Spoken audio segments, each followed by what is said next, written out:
Ada dua macam cara kita mendapatkan kebijaksanaan. Cara pertama adalah belajar dari kitab suci, orang-orang yang bijak, pengalaman-pengalaman atau kebijaksanaan-kebijaksanaan lokal di dalam kehidupan kita. Ada begitu banyak. Urip mono aja kemrungsung, alon-alon waton kelakon. Atau ungkapan yang lain, berakit-rakit ke hulu, berenang-renang ke tepian, bersakit-sakit dahulu, bersenang-senang kemudian. Intinya, mari kita siap untuk menghadapi kesulitan. Pasti akan ada jalan pada saatnya kita mengalami situasi yang lebih baik. Demikianlah hidup kita ditumbuhkan. Atau ungkapan Bunda Teresa yang mengatakan mencintai itu menjadi begitu bermakna ketika kita sampai mencintai sampai merasa sakit. Artinya berjuang untuk yang dicintai. Atau ungkapan yang lain dari Paus Fransiskus yang mengatakan Tuhan tidak lelah untuk mengampuni kita yang seringkali malas untuk meminta ampun. Demikian kita dibantu untuk hati ini menjadi lebih longgar. Tahu ya, hatinya lebih longgar itu tahu ya. Hati itu lebih merasa kita itu punya sesuatu yang jangan sampai kita terbelenggu oleh situasi, oleh nafsu, oleh keinginan untuk mengalami semuanya baik. Dan kalau kita gagal, kita merasa diri kita hancur sehancur-hancurnya. Yang pertama, belajar bisa dari kitab suci, bisa dari pengalaman-pengalaman orang, bisa dari kata-kata orang. Tetapi yang kedua, dan ini menjadi yang penting untuk pesan misa hari ini, bahwa kebijaksanaan, agak berat gak apa-apa ya, ini kata-katanya berat. Bahwa kebijaksanaan itu seringkali harus kita petik dari pengalaman hidup kita masing-masing. Besok mau tahu ya, paham ya?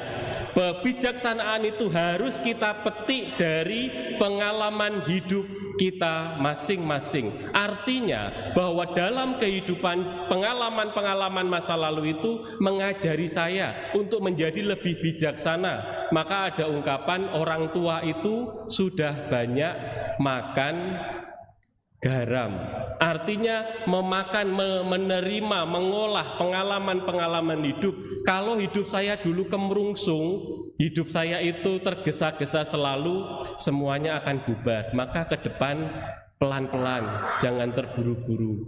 Atau kalau saya marah, rupanya tidak menyelesaikan masalah. Apa yang lebih baik saya lakukan?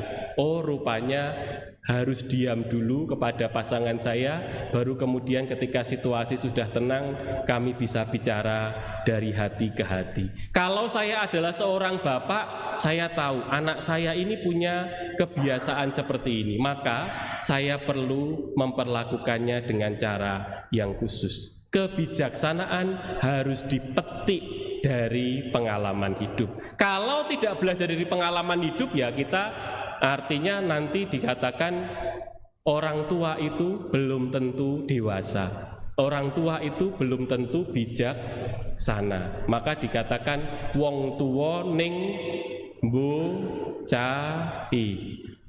Pirsa nggih, ini banyak yang bukan orang Jawa soalnya. Orang tua tetapi kekanak-kanaan, orang tua tapi tidak mampu bersikap dewasa, hidupnya hanya mengikuti saja keinginan, mengikuti saja nafsu, tidak tahu bagaimana menempatkan diri dalam situasi tertentu. Sekarang saya ini seorang bapak, maka saya tidak mungkin saya melakukan tindakan-tindakan yang seperti pada masa muda. Sekarang saya ini seorang simbah, tentu saya harus punya sesuatu yang bisa dicontoh oleh anak cucu. Sekarang saya ini seorang anak yang sudah umur SMA, masa saya mau bertindak seperti anak SD?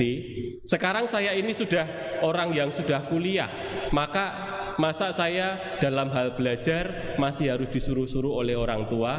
Tentu tidak.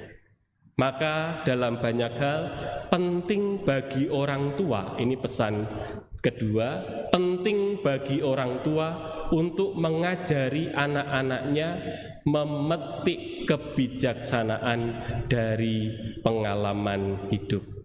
Dek, tahu toh kalau kamu suka marah-marah, kamu nggak punya teman. Kalau kamu terus-menerus menjadi orang yang jutek itu apa?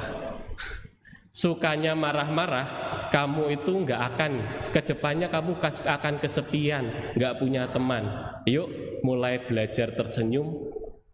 Atau kamu tahu toh kalau kamu dendam, hatimu sakit, iya Bu. Terus ya kalau kamu dendam terus, nanti ke depan kamu nggak mudah bahagia. Karena dendam itu sama saja minum racun tetapi berharap orang lain yang mati. Sebelum dendam itu menyakiti orang lain atau bahkan tidak menyakiti orang lain, kamu sendiri yang mengalami sakit.